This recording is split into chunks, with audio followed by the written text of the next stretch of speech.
வணக்கம். நீங்கள் பரணி நட்சத்திரத்தில் பிறந்திருந்தால்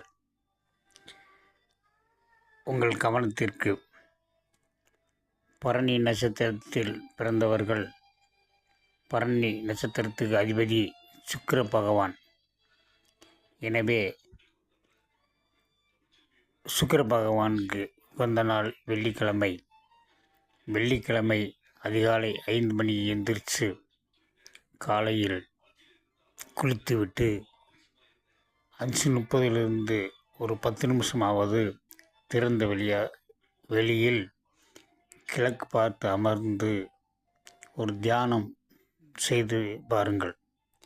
அப்படி சுக்கிர பகவானை நினைத்து தியானம் செய்யும் பொழுது உங்களுக்கு பணவரவு அதிகரிக்கும், கடன் தொல்லை நீங்கும், எல்லா சுபகாரியங்களுக்கும் இந்த சுக்கிர பகவான் உதவியாக இருப்பார். வண்டி வாகனம் வாங்குவதற்கும், வீடு கட்டுவதற்கும், தொழில் வளர்ச்சி அடைவதற்கும் அனைத்துக்குமே தேவைப்படுவது பணம். இந்த பணத்துக்கு உகந்தவர் தான் சுக்கிரன். எனவே வெள்ளிக்கிழமை தவறாமல் செய்து பாருங்கள். நன்றி, வணக்கம்.